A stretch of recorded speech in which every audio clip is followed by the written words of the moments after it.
प्रणाम मास्टर। सभी को मेरा मधु सोनी का कोटि कोटि प्रणाम। और सबका बहुत बहुत स्वागत है light and soul meditation group के हिंदी प्लेटफॉर्म पर। सभी का बहुत बहुत शुक्रिया, आभार जुड़ने के लिए। सभी का धन्यवाद करती हूँ। मैं मधु सोनी आप सबका स्वागत करती हूँ मास्टर्स।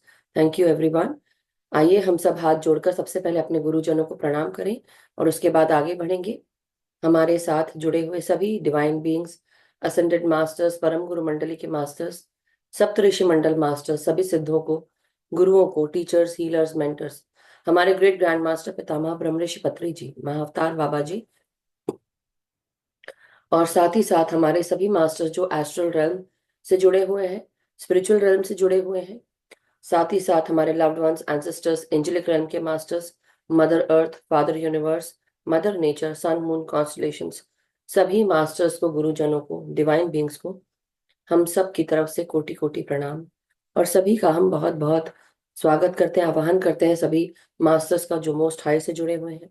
सभी से यही निवेदन करते हैं कि हमारी चेतना का निरंतर विस्तार करते रहें। जो ज्ञान मेधा आपने पाई वो हमें भी मिले।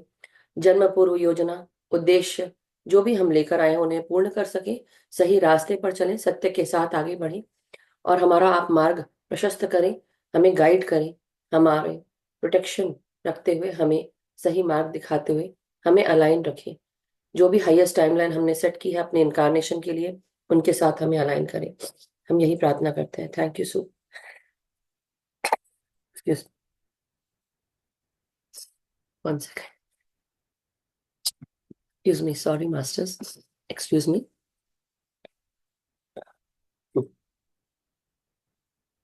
सो मास्टर्स, हम सबके साथ आज गुरपिंदर कौर जी हैं। मैं उनका बहुत बहुत स्वागत करती हूँ, गुरपिंदर कौर जी का। गुरपिंदर कौर जी चंडीगढ़ से हैं। ये हम सबके साथ पहले भी हम सबको कई सारे ध्यान दे चुकी हैं। हम सबको बहुत सारे मास्टर्स के बारे में हमें अभी तक उन्होंने गुरु उपदेश में हम सबको मदद की है, इंग्लिश वाले ग्रुप में भी, हिंदी वाले ग्रुप में भी। सो उनका मैं आज बहुत बहुत स्वागत करती हूँ। साथ ही साथ ये बताना चाहती हूँ कि चंडीगढ़ से हैं। ये होम्योपैथिक फिजिशियन है, 27 सालों से काम करती हैं, अप्लाइड योगा की गाइड भी हैं। और ये हम सबको 8 साल से स्पिरिचुअल टैबलेट की टीचर भी रह चुकी हैं। और साथ ही साथ ये कल्चरल इन्वॉल्वमेंट, आनंदो ब्रह्मा, इनमें इनका बहुत योगदान है। और बच्चों और महिलाओं को इन्होंने बहुत मदद की है। साथ ही साथ आज ये हम सबको गुरु रामकृष्ण परमहंस जी के बारे में जानेंगे, हम उनसे जानेंगे, उनके बारे में वो इंट्रोडक्शन देंगी। और साथ ही साथ किस तरह से वो इनके गुरु बने और कैसे आगे उनकी जर्नी रही।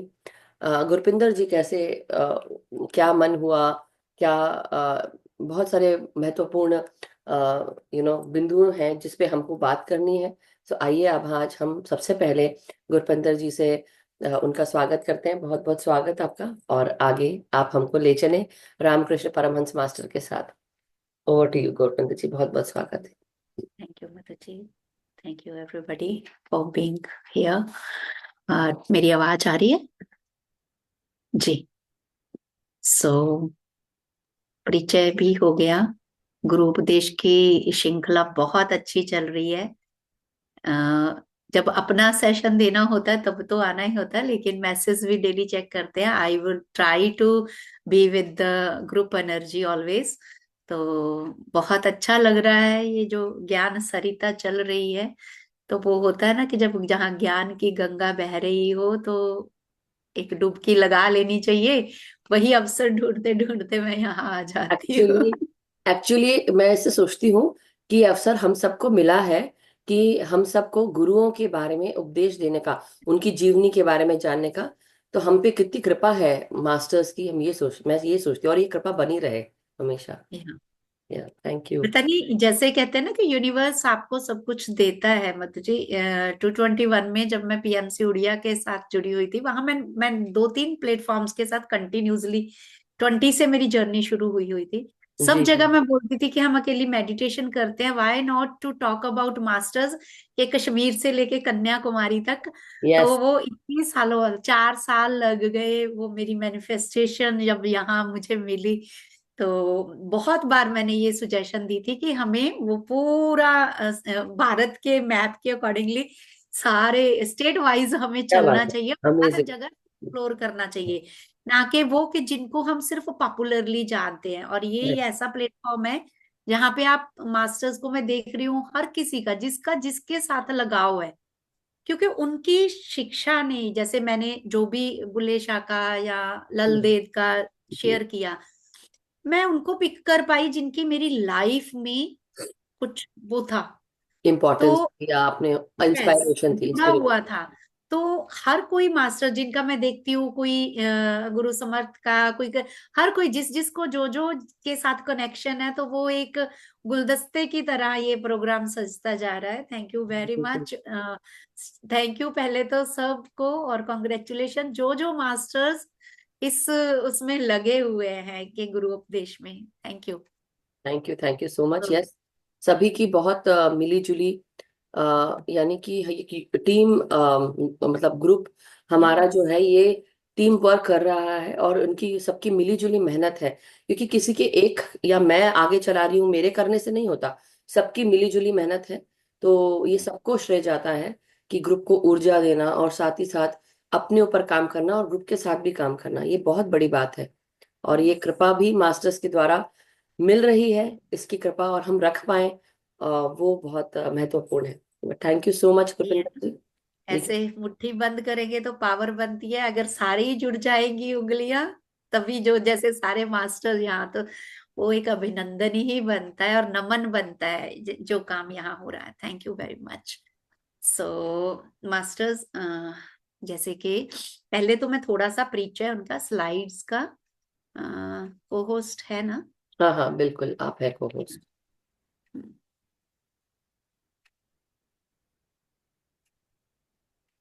तो रामकृष्ण परमहंस, इनके बारे में तब तक दुनिया को किसी को नहीं पता था जब तक स्वामी विवेकानंद रूपी सूर्य उदय नहीं हुआ था। तो विवेकानंद जब शिकागो की धरती पे गए, और वहां पे जो उनकी बहुत फेमस स्पीच है, वो जगह ही अभी देखो कि एक फॉरेन लैंड है जिसको हम बोलते हैं। उन्होंने वो इंस्टीट्यूट जहाँ पे वो लेक्चर हुआ था, वो स्वामी विवेकानंद हॉल और लाइब्रेरी पूरी तरह से उनको समर्पित है।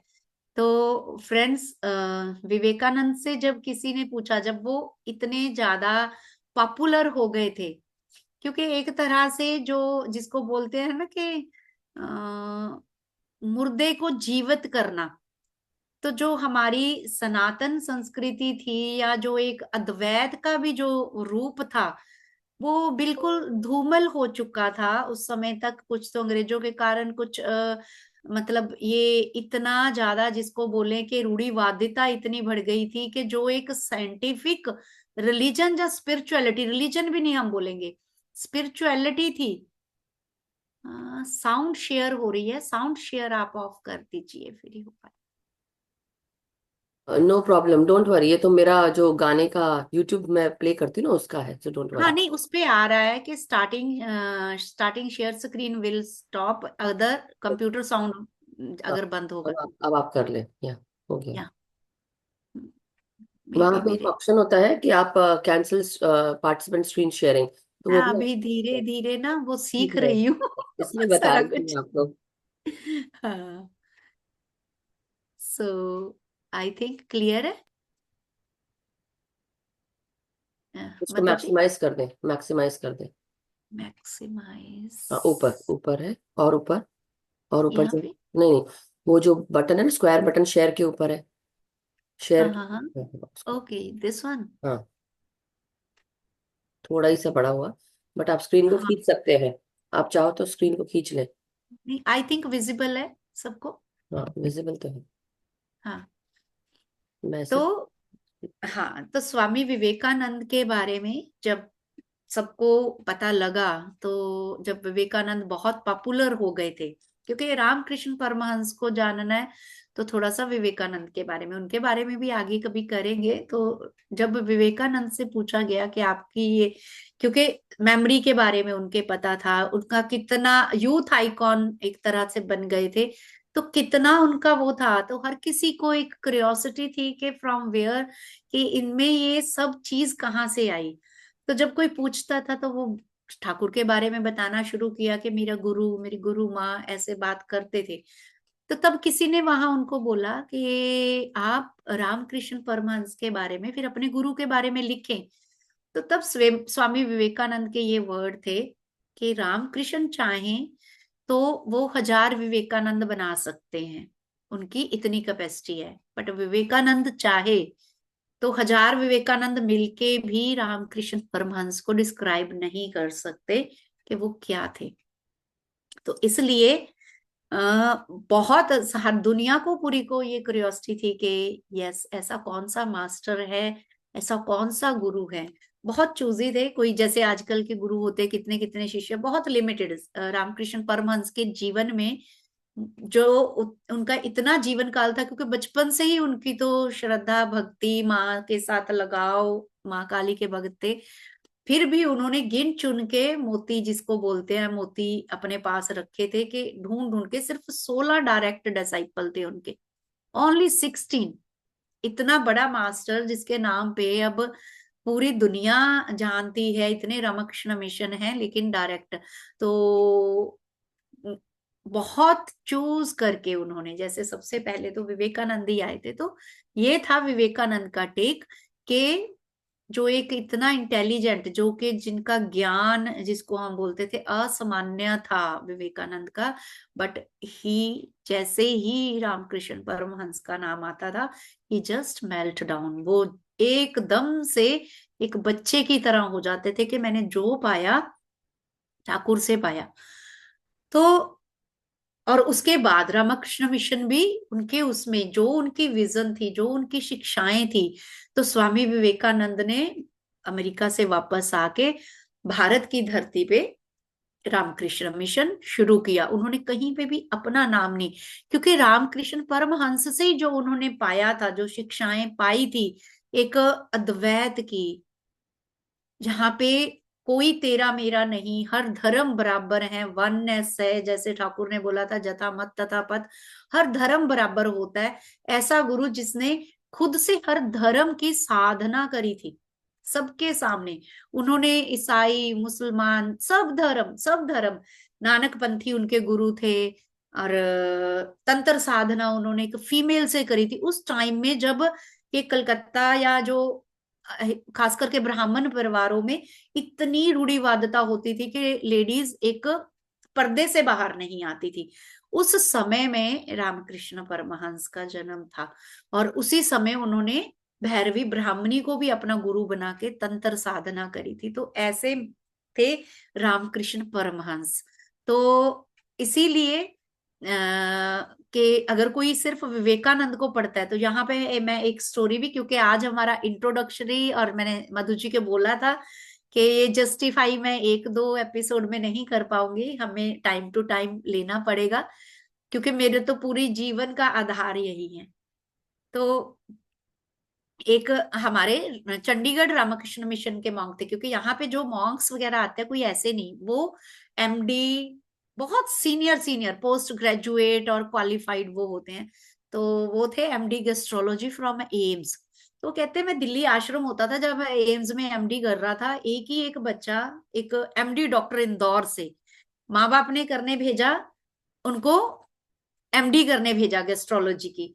तो वो जब आए दिल्ली आश्रम जाना शुरू हुए, विवेकानंद को पढ़ना शुरू कर दिया, तो वो एक जुनून था। विवेकानंद एक तरह के वो क्रांतिकारी भी थे, एक आध्यात्मिक वो भी थे, मतलब टोटली, मतलब बिल्कुल एक अलग पर्सनैलिटी थी उस टाइम के लिए।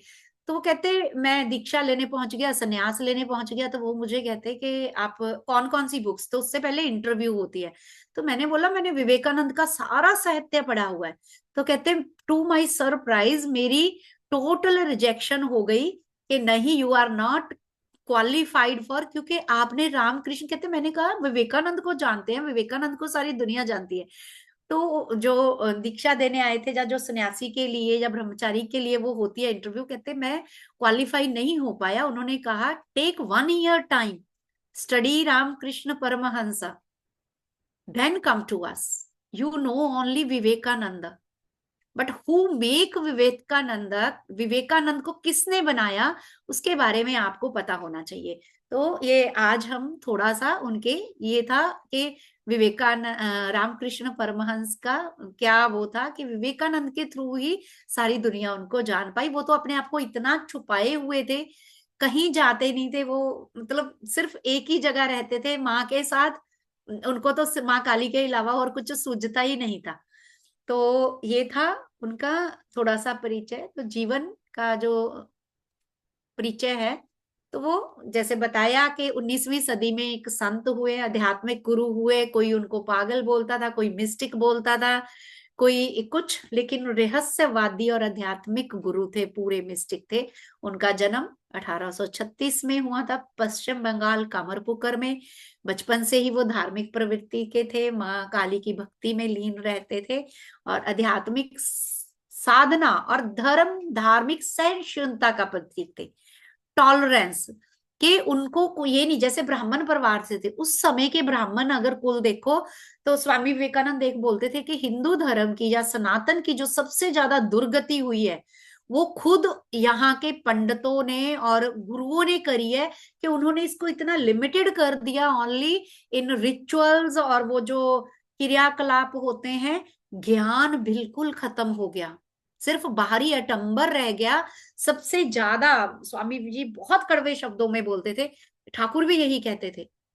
कोई भी पंडित वगैरह आता उनके साथ शास्त्रार्थ करते थे कि जो प्रेम आपके भीतर है, आपको अपने आप को भगवान के साथ, वैसे तो आपके भीतर ही है, लेकिन अगर आपको उसके साथ पर्सनल रिलेशन बनाना है, तो उसमें बीच में दलाल नहीं चाहिए कि कोई पंडित पूजा करे, कोई आपको ये आडंबर करने को बोले, कोई भी विधि विधान करने को बोले। तो ये ऐसा कुछ नहीं है। आपका जो रिलेशन है उसके साथ ऐसा होना चाहिए, ठाकुर बोलते थे, कैसा रिलेशन होना चाहिए, जैसा एक सती का अपने पति के साथ, जैसा एक माँ का बच्चे का अपनी माँ के साथ, जैसा एक कंजूस का धनी धनी का धन के साथ, और जैसा कंजूस का एक धन के साथ होता है, ऐसा जब तक, मतलब इंटेंस लव, पैशनेटिक लव जो आपका है, जो जब तक आपका वो परमात्मा के साथ रिलेशन नहीं बनेगा, आपको बाहरी कोई भी चीज हेल्प नहीं कर पाएगी। तो इसलिए उन्होंने बोला कि जो, इसीलिए वो कह रहे थे कि सब कुछ भीतर है। तो धार्मिक जो रिलीजियस टॉलरेंस उन्होंने सबको बताई कि एक ही है, कि चाहे आप हिंदू धर्म अपनाओ चाहे ईसाई है, जो जो भी है उनके मत, इसीलिए उन्होंने वर्ड दिया था जतो मत तथो पथ, मतलब जैसी जिसकी बुद्धि है वो वाला मार्ग अपनाएगा। अब अगर किसी को घोड़ा चलाना आता है, किसी को साइकिल चलाना आता है, किसी को रिक्शा आती है, पहुंचना गंतव्य एक है हमारा। हर कोई अपने मुताबिक अपना व्हीकल यूज करेगा, अपना रास्ता लेगा। कोई पगडंडी से भी जा सकता है, कोई रस्सी से भी पहुंच सकता है, कोई लोहे की सीढ़ी बना के पहुंच सकता है। जब ऊपर पहुंचोगे तो छत घर की एक जैसी ही रहेगी। तो वो इसीलिए उन्होंने बोला था कि जथो मत तथो पथ, के जैसी जैसी जिसकी शक्ति है, जैसे जैसा वो अभ्यास कर सकता है, वैसा ही वो अपना रास्ता अपनाएगा। हम किसी पे भी थोप नहीं सकते, क्लियर कट था उनका। और जबकि वो वाला टाइम ऐसा था, इतनी रिलीजियस कट्टरता थी, आधे से ज्यादा तो क्रिश्चियनिटी उस समय बंगाल में बहुत ज्यादा था, कम्युनिस्ट और क्रिश्चियनिटी का। और क्यों होना शुरू हुआ था? क्योंकि लोगों का विश्वास उठता जा रहा था, कि पखंडवाद बढ़ गया था। तो इस वजह से ठाकुर जी ने जो इतना, मतलब जिसको देखे बिल्कुल एक सिंपल आदमी, अंगूठा छाप कहते थे अपने आप को, और इतनी बड़ी ब्राह्मण फैमिली से और पुजारियों के कुल से, वो कह रहे हैं कि आपको किसी चीज की जरूरत नहीं, जैसा सती का पति के साथ, माँ का बच्चे के साथ, और कंजूस का धन के साथ प्यार होता, उतनी इंटेंसिटी में प्यार कर लो भगवान को, तो आप ऑटोमेटिकली सब कुछ पालोगे। तो उस वजह से उन्होंने बोला था कि प्रेम साधना जो सबसे ऊपर है। तभी उन्होंने इतने ज्ञानी होते हुए, विवेकानंद, मैं बहुत हैरान होती थी कि विवेकानंद का तो ज्ञान योग, राज योग, जो पतंजलि योग सूत्रा पे है, वो तो लोग उस पे कोर्सेज करते हैं, एकेडमिक स्टडीज होती हैं। देन व्हाई इज सो, मतलब जब वो भाव विभोर थे, जो आरती आश्रम में गाई जाती है संस्कृत में, कौन सी उस वाइब्रेशन में होंगे विवेकानंद जी, कि जब उन्होंने आश्रम बनाया फर्स्ट टाइम बेलूर मठ, और वो भाव में बैठे थे और संस्कृत में पूरी आरती उन्होंने ठाकुर जी के लिए बना दी, जो हमारे मतलब संध्या में होती है। तो उसमें भी पूरा वो था, तो गुरु की इतनी ज्यादा, तो वो प्रेम मार गया, क्योंकि वो भी बोलते थे कि आप ज्ञान में जाओगे, योग में जाओगे, ज्ञान मार्ग में जाओगे, शुष्कता आ जाती है। ठाकुर बोलते थे कि ज्यादा ज्ञान वो करने से आपका दिमाग रूखा हो जाता है, तो फिर आप सबको काटने को दौड़ते हो।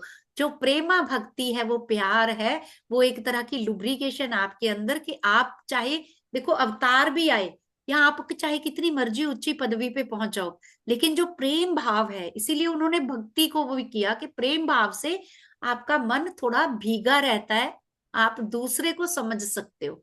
तो इसलिए इतने ज्ञानी होते हुए इतना ध्यान, इतनी समाधि, इतना ज्यादा ट्रांस में जाते थे, बट वो उन्होंने प्रेम को ही सर्वप्रिय माना। तो आरंभक जीवन था जो उनका, गदाधर चट्टोपाध्याय के रूप में उनका जन्म का नाम गदाधर था। तो यहाँ पे मैं एक स्टोरी शेयर, जितना जितना होगा, मधु जी आप मुझे प्लीज वो कर देना, कि जहां तक है जितना स्लाइड वाइज स्टोरी होगी, मैं साथ साथ स्टोरी थोड़ी सी। तो गदाधर उनका नाम रखा उनके पिता शुदीराम ने, जो उनको खुदीराम भी बोलते थे। तो वो जब गांव में रहते थे, तो बहुत ही पुजारी परिवार था उनका, मंदिर में पूजा भी करते थे, खेती भी करते थे, और उनकी माता का नाम चंद्रमणि था। तो उनके दो बच्चे थे पहले, लेकिन उनके बच्चों के, एक बार उनकी लड़की थोड़ा बीमार हुई तो वो देखने गए शादी के बाद। तो वहां उसके जो, जैसे कहते हैं ना कि कुछ ऊपरी वो, तो वो जब उसकी कंडीशन देखी, तो वहां उनको हुआ कि मुझे गया जाना चाहिए। तो जब वो गया जी गए, शुद्धिराम जी गया में गए, वहां ध्यान जप के लिए, या जिसको बोलते हैं कि अपना, हम पहले होता था तीर्थ यात्रा के लिए, तो गया में गए। तो वहां उनको, गया में गए तो वहां जब स्नान किया, पूजा वगैरह की, वहां उनको अनुभव हुआ कि जो भगवान गदाधर है, जो विष्णु का स्वरूप था, गदा वाला रूप, तो उन्होंने उसको दर्शन दिए। उन्होंने उसको दर्शन दिए क्योंकि वो राम जी का, उनके कुल गुरु थे राम, श्री राम। तो वो उससे कहते हैं कि मैं प्रसन्न हूं तुम्हारे से, और मैं तुम्हारे घर आ रहा हूं। तो उनको कुछ समझ नहीं आया, तो उन्होंने सपना अपना वो उन्होंने आके सबको बताया है। तो वो कहते ठीक है, तो आप आ रहे हो, तो भगवान वो भाग गया। वहां जब थे वो गया गए हुए थे, तो पीछे से माँ चंद्रमणि थी। तो उनको भी एक दिन, उनके घर के पास ही एक धनी लोहारन रहती थी। ये वर्ड्स भी देखो, धनी लोहारन बताया, जबकि वो पंडित ब्राह्मण फैमिली थी, जबकि बंगाल में छूत छात बहुत ज्यादा थी। तो ये चीज ये भी बता रही है कि उनके माता पिता भी कितने ब्रॉड माइंडेड थे। यहाँ जो सटल एक्सप्लेनेशंस हैं, वो भी बहुत अच्छे से एक चीज को एक्सप्लेन करते हैं कि उनकी फैमिली कैसी अपब्रिंगिंग थी। तो वो उनके साथ कहीं दर्शन करने गए एक शिवालय के, कि वहां जाना है, क्योंकि पति गए हुए थे। वो भी, उनको कुछ लगा कि मुझे, तो जब वो वहां गए तो उनको भी एक तरह से ट्रांस में अनुभव हुआ माँ चंद्रमणि को, कि जैसे शिव की से प्रकाश निकला और उनके गर्भ में समा गया। और उनको घर आके कुछ दिनों में लगने लगा कि मेरे गर्भ है। तो जब श्रुति राम जी वापस आए थोड़े दिनों में ही वापस, तो उन्होंने ऐसे, उन्होंने भी घटना बताई कि मुझे भगवान गदाधर ने ऐसे ऐसे बताया। और माँ ने भी जब एक्सपीरियंस शेयर किया, तो दोनों का मतलब सेम टाइम पे, सेम एक्सप्रेशन, सेम एक्सपीरियंस।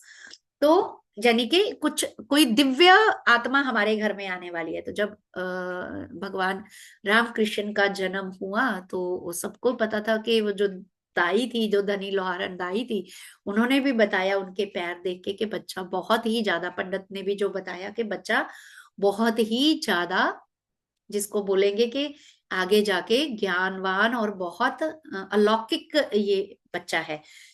तो बचपन से माता पिता भी पूरी तरह से, पिता भी उनके जब गांव से आ गए थे, कामर पुक्कर में आ गए थे, क्योंकि किसी, वो इतने सत्यनिष्ठ थे, उनके गांव के जिम्मेदार ने उनको किसी के खिलाफ गलत गवाही देने को बोला। तो श्रुति राम जी ने बोला कि हम रघु राम जी को वो करते हैं, तो मैं झूठ नहीं बोलूंगा। तो इस वजह से उनको गांव से निकाल दिया गया। रातों रात वो अपना परिवार लेके कामरपुकुर आए। वहां उनके बारे में पता सबको था कि ईमानदार पंडित है ये।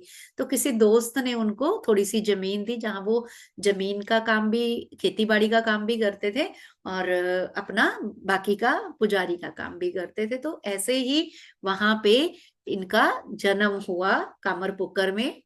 ठाकुर रामकृष्ण परमहंस का, उनका बचपन का नाम गदाधर था, क्योंकि भगवान गदाधर के ही उनके पिता को दर्शन हुए थे, इसलिए उनका नाम गदाधर रखा हुआ था।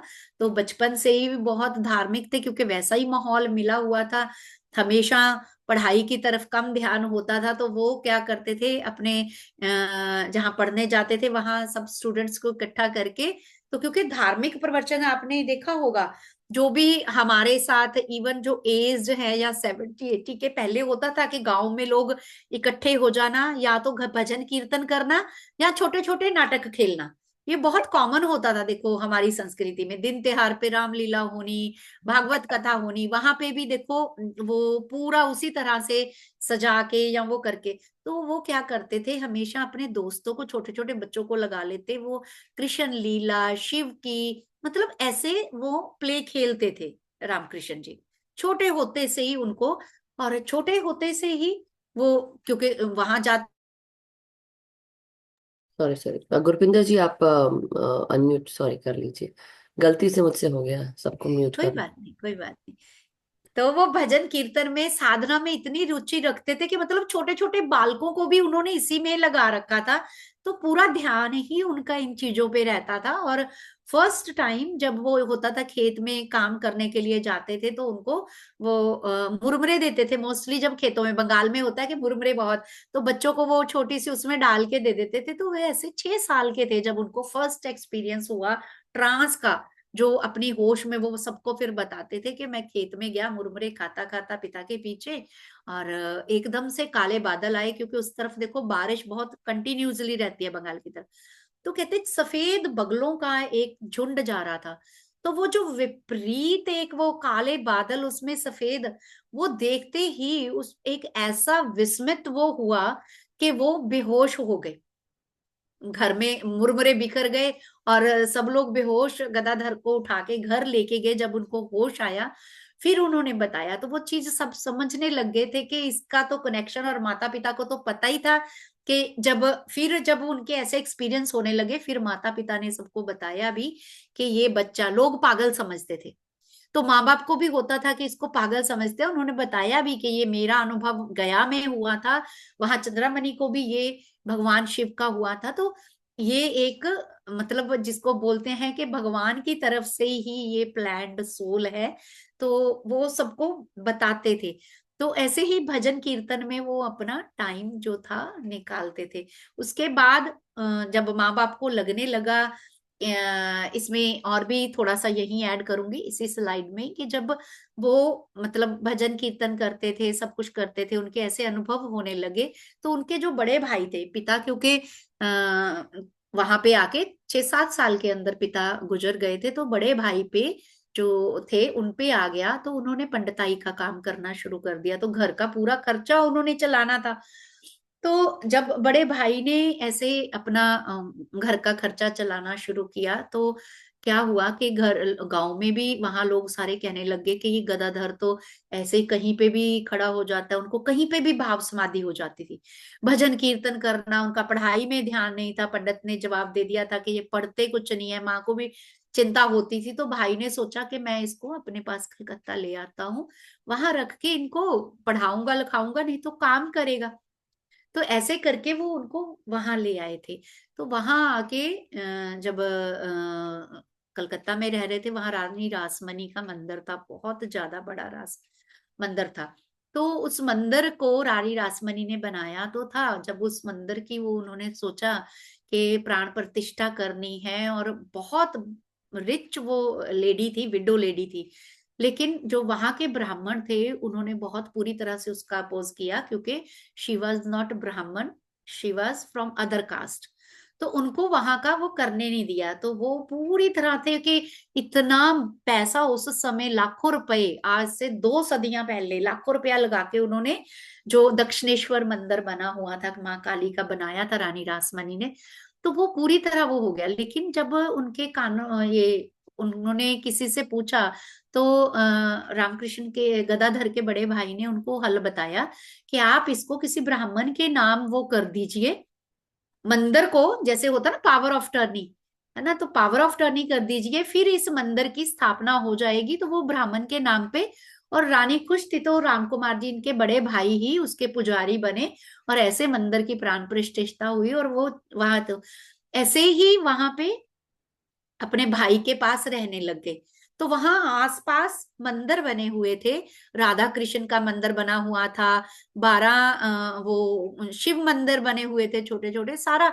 तो छोटे गदाधर को भी मजा आता था, उनका तो मजा ही यही था कि भगवान में मंदिर में जाना, माँ से बातें करनी, और काली मंदिर जब भाई पूजा करता उसको देखना, और माँ के लिए वाव बेवोर हो जाना। और ऐसे ही एक दिन क्या हुआ कि वो जो पुजारी होते हैं, जैसे रात को शयन के लिए लेके जाते हैं, या दिन त्योहार पे मूर्तियों का वो करने के लिए लेके जाते हैं ना, अदापन करने के लिए या स्नान वगैरह के लिए, तो एक मूर्ति वहां टूट गई। तो वहां उस समय भी उनको लगा कि सारे पंडितों ने बोला कि ये मूर्ति खंडित हो गई है, इसको हम स्थापना नहीं कर सकते।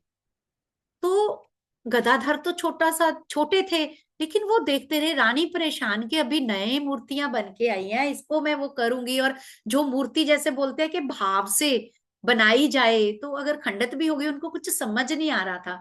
तो वहां पे भी फर्स्ट टाइम, जैसे बोलते हैं ना कि जो स्पिरिचुअल इंटेलेक्ट जिसको हम बोलते हैं, और जो एक ब्रॉड माइंडेड स्पिरिचुअल और रिलीजियस ब्रॉड माइंडेड, तो गदाधर ने बोला कि रानी, अगर आपके दामाद की टांग टूट जाए, लोगों, उनके दामाद थे माथुर बाबू, जो कि आगे जाके जिन्होंने पहचान लिया था कि रामकृष्ण परमहंस कौन है, और गृहस्थ भक्तों में वही सबसे आगे थे जिन्होंने पूरी तरह से रामकृष्ण को पूरी तरह से सपोर्ट किया। तो वो कहते हैं कि अगर आपके दामाद की टांग टूट जाए तो क्या इसको घर से निकाल दोगे? ये बात सुन के मतलब सब लोग, भाई तो डर रहा था कि रानी से आगे रिएक्शन क्या होगा, लेकिन वो सच में स्तब्ध रही। वो कहती नहीं, सही बात है। और ठाकुर जी ने कहते करेगा कौन? उन्होंने उस मूर्ति, वो आज भी मूर्ति वही ऐसे ही स्थापित है। तो तब से मैं जब से रीड करने लगी ना, वो वहम भरम भी ऐसे टूटने लगे कि यस, अगर आपकी किसी फैमिली मेंबर का ऐसा हो जाए। उन्होंने इतने प्यार से, आप देखो कि जो बच्चा सिर्फ भक्ति में लीन रहता है, दोस्तों के साथ सिर्फ धार्मिक नाटक करता है, अनास किसी समय भी भाव समाधि में चला जाता है, और माँ माँ करके कभी कोई होश नहीं, कोई कपड़ा नहीं, कुछ नहीं, कहीं पे भी भाई, उन्होंने इतने अच्छे से वो मूर्ति की वो करी रिपेयर। नो बॉडी थिंक के ये इनको ये भी आता होगा, कोई सोच ही नहीं सकता। तो उनको इससे बिल्कुल वैसे ही बना दिया। और वो आज भी जब दक्षिणेश्वर या बेलूर मठ की तरफ जो भी लोग दर्शन के लिए जाते हैं, वहां देखते हैं उसको। तो उन्होंने मतलब कितना बड़ा लेसन दिया, और बहुत डेयरिंग थी ये चीज उस समय में कहना, कि जबकि वो रानी के जस्ट अगर देखा जाए तो पुजारी एक नौकर थे, पुजारी तो उनके एम्प्लॉई थे ना उनके मंदिर में, है ना। और एक जो पंडितों का पूरा जो एक समाज था, उसमें इतनी बड़ी बात को वो लागू करना कि खंडित मूर्ति रख के उसकी पूजा भी होनी शुरू हुई, उसका भी। और रानी रासमणी के तो वो पहले ही खिलाफ थे कि ये अदर कास्ट की है, तो इसने पूरा मंदिर बना दिया। तो लेकिन उनके रामकृष्ण परमहंस की देखो एक जिसको बोलते हैं कि धार्मिक सोच में विशालता ने उस मंदिर को पूरे जगत प्रसिद्ध कर दिया। दक्षिणेश्वर का जो काली मंदिर है, टेम्पल, कितना ज्यादा ब्रॉड माइंडेड और वो सारा एस्पेक्ट था उनका। तो इस तरह से जब ये इंसिडेंट हुआ, उसके बाद फिर उनके भाई ने उनको पूरी तरह से माँ काली की सेवा में रख दिया, पूजा वही करते थे माँ काली की, रामकृष्ण। और भाई दूसरे मंदिरों को संभालते थे। भाई का जो और इतने इस टाइम में ही उनका भांजा भी, उनकी सिस्टर का बेटा भी वहीं आ गया था, और वो पूरी लाइफ इनका कंपेनियन बना रहा। उसको इतना पता था, ठाकुर ने उसको इतना ट्रेंड कर दिया था, उसका नाम हृदय था, कि जब अगर मैं भाव में चला जाऊं, जब मैं ट्रांस में चला जाऊं, मेरे कान में आपने क्या बोलना है। तो वो एक ऐसा पर्सन था जो लास्ट मोमेंट तक, जहां कहीं भी वो ट्रांस में जाते थे, भाव में जाते थे, तो वही उनको हैंडल करता था, जो उनका भांजा उनके साथ रहता था वहां पे कलकत्ता में दक्षिणेश्वर मंदिर में। और उसके बाद जब फिर थोड़ा सा टाइम, उनका भाव अवस्थाएं जब बढ़ने लगी, तो 20-22 की एज के बाद तो गांव में कभी जाते माँ तक खबर पहुंचती कि आपका बेटा तो पागल हो गया, वो तो माँ माँ करता है, भाव में चला जाता है। जब भाव से निकलता है तो फिर पागलों की तरह खाना ढूंढता है कि मुझे खाने को दो, खाने को दो, उसको और कुछ सूझता ही नहीं। तो माँ को और भाई सबने फैमिली में सोचना शुरू कर दिया कि भाई क्यों ना इसकी शादी कर दी जाए। तो शादी के बारे में सोचने लग गए। तो जब ठाकुर बड़ी लड़कियां देखी कुछ भी ना, तो एक बार जब ठाकुर को वो गाँव गए हुए थे तो कहते अच्छा मेरी शादी करनी है। तो कहते हाँ। तो उन्होंने एक पर्ची पकड़ाई, ये नाम है, इस जगह पे आप चले जाओ, वहां पे मेरे लिए लड़की है। भाई चला गया, वहां भी गई, और वहां से हाँ भी हो गई। जहां गए वहां से हाँ भी हो गई, लेकिन जब वापस आए माने, मतलब देवर सरप्राइज कि जिस लड़की का नाम वो सिर्फ 5 साल की थी। शारदा मणि उस समय जयराम बाटी में 5 साल की थी। वो कामरपुकुर में रहते थे, कलकत्ता में रहते थे। उनको पता था, कहते मेरे लिए जो आई है वो यहाँ रहती है, इस घर में चले जाओ। वहां जाके तभी हम बोलते हैं कि वो उनकी अर्धांगिनी बन के जो शक्ति आई थी, उनको पता था। नहीं, जिसको तो बावलों की तरह बोलते थे। और सिर्फ 5 साल की उस लड़की से भी 5 के 7 साल का इतना क्या है वो मुझे भी याद नहीं, बहुत मतलब नियर अबाउट 20-21 ईयर का गैप था उनका। तो ये ऐसे करके उनकी शादी हुई कि मतलब पहले छोटे थे, शादी हो गई। और शादी में भी बाद में माँ याद करके बताते थे, जब माँ शारदा का भी कभी देखेंगे कि she was the lady. Thakur तो विवेकानंद को मॉन्क बना के चले गए थे, सन्यासी। शिकागो जाना और पीछे से रामकृष्णा मिशन स्थापित करना, ये सब माँ शारदा की देखरेख में हुआ था। ठाकुर तो उनको सरेंडर करके चले गए थे कि मेरी अर्धांगिनी तू है, जब तक तू साइलेंट रही रही मेरे बाद तुम्हें प्रकट करना पड़ेगा अपने आप को। तो वो 5 साल की शारदा मणि के साथ उनका शादी हुई। शादी हुई, एक बार शादी हो गई, लेकिन जब तक वो होता है कि 14-15 साल की लड़की नहीं हो जाती, तब तक वो मायके में ही रहे। तो उसके बाद फिर क्या हुआ कि शादी के बाद भी जब उनको होश आई माँ शारदा को, कि सब लोग गांव में अब होते थे, उसको बोलते थे, पता तो लग जाता था कि तुम्हारा पति तो पगला है, वो तो पागल है। तो उनको होता था कि घर वाले भी सोचते थे कि यार आए हमने क्या कर दिया कि कहीं पागल के साथ हमने लड़की को जब जाएगी भेजे ना भेजे, तो चित्ती तो रहती है ना। तो ऐसे ही जब माँ को अंदर से वेदना होने लगी, तो वो कहते कि मैंने जाना है। एक बार पिता की परमिशन आज्ञा लेके जो लोग उस तरफ जा रहे थे कलकत्ता की तरफ, तो वो कहते मैंने देखने जाना है। तो वो जब देखने जा रहे थे, तो पहली बार जब वहां पहुंचे, तो सबको होता है कि पति है अब लड़की को। तो ठाकुर ने एक ही चीज पूछी थी, क्या तुम मुझे गिराने आई हो विग्रस्त में? ठीक है, मैंने शादी तो कर ली, तुम तो मेरी अ, पूर्णता हो, पर अगर शरीर के बारे में सोचो तो क्या तुम मुझे गिराने आई हो साधना पथ से? तो वो कहती नहीं, मैं आपको पूर्ण करने आई हूँ। तो इस तरह से माँ रहे भी। ठाकुर ने उनका षोडशी पूजा भी करी थी, अपनी जप माला उनको सरेंडर कर दी थी, यानी कि काली जो मेरी माँ बन के उस मूर्ति में है, वही काली अर्धांगिनी बन के या मेरे साथी बन के माँ रूप में मेरे साथ आ गई। तो पूरा उन्होंने संसारिक जीवन किया, शादी करी पूरा करने के लिए, लेकिन वो पूरी तरह से दोनों ने ब्रह्मचर्य का पालन किया। तो ये था कि ब्याह के बावजूद भी वह पूर्ण रूप से साधना में लीन रहे। माँ सारी सेवा भी करते थे, वो माँ की इतनी रिस्पेक्ट करते थे कि एक दिन कोई खाना दे के गया, उनको लगा कोई ना कोई भक्त लेके आता था, खाना माँ बना देती थी, जो उनका पूजा रूम होता था वहां खाना लेके आया, उनको लगा कि कोई दूसरा बच्चा लेके आया। उन्होंने बोला कि जैसे बंगाली में बोल के, बंगाली में तू बोला कि ये गेट भी तू बंद करते जाना। लेकिन जैसे माँ ने हूं बोला, तो माँ की सिर्फ हूं से वो पहचान गए, अरे ये तो शारदा है।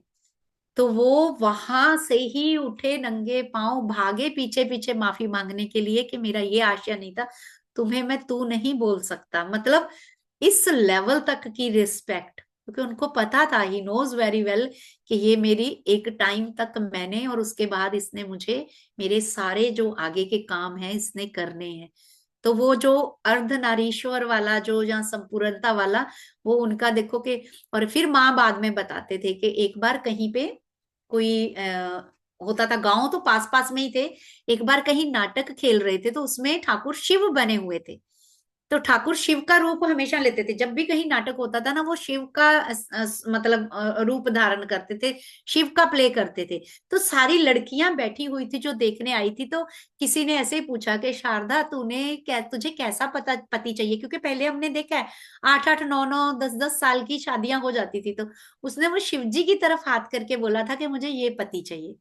ये भी बात पूरी तरह से मतलब है, नोटेड है कि माँ बड़े होके बताती थी कि जब ये वहां एक गांव में आए हुए थे नाटक में हिस्सा लेने, तो मैंने उंगली उठा के, छोटी सी शारदा ने बोला था कि मुझे ऐसा पति चाहिए। और उन्होंने भी जो स्लिप लिख के, हैरानी होती है सबको कि माँ भाई हैरान थे कि कैसे इनको पता कि जयराम वाटी में इस घर में ये बच्ची है। वो तो बड़ी लड़की समझ के गए थे, वहां जाके बिल्कुल एक अबोध कन्या बैठी है। और ऐसे फिर उनका शादी का हुआ था। तो यहां तक आज हम वाइंड अप करते हैं। तो नेक्स्ट कड़ी फिर करेंगे, क्योंकि हाँ बहुत ज्यादा इंपॉर्टेंट रही माँ शारदा का भी। और कैसे उन्होंने कि पहले एक विधवा के जब ठाकुर चले गए थे तो ठाकुर ने उनको बोला था कि तुम जैसे वो ट्रेडिशनल विडोज होती हैं वो वाला रूप नहीं धारण करोगी, मैं तुम्हारे साथ हूँ। तो धीरे धीरे हम बाकी की कहानी सारी थोड़ी थोड़ी कवर करते हाँ, जाएंगे। गुरपिंदर जी आपकी स्लाइड अटक गई थी, यही स्लाइड देखनी थी क्या हमको? यस, यही पे ओके ओके। पहले गदाधर का उनके नाम के बारे में बताया, शिक्षा में वो नहीं लेते थे, कहानियां नाटक खेलते थे, और फिर विवाह का सारा बताया। ओके। क्योंकि छोटी छोटी स्लाइड्स ही ली है, बाकी स्टोरी तो वर्बली बतानी। नहीं नहीं, बहुत अच्छी। Thank you so much. इसको आप स्टॉप में कर देती हो? ओके। हाँ थैंक जी, यू हाँ सो मच कि आज आपने हम सबको रामकृष्ण जी की जीवनी और बचपन से लेकर उनकी कैसा जन्म हुआ, कैसा उन्होंने महसूस किया और किस तरह वो भाव में रहते थे, आज आपने हम सबको इसके साथ जोड़ा, बताया, विवेकानंद जी के भी बारे में जोड़ा। और बहुत अच्छी अच्छी बातें आप आज जो हमने समझी कि वो उनके पास ये शक्ति थी कि वो हजारों लाखों विवेकानंद खड़े कर सकते हैं, इतनी इतनी ऊर्जा थी। और उन्होंने कितना ब्रह्मचर्य का पालन किया पत्नी होने के बावजूद भी।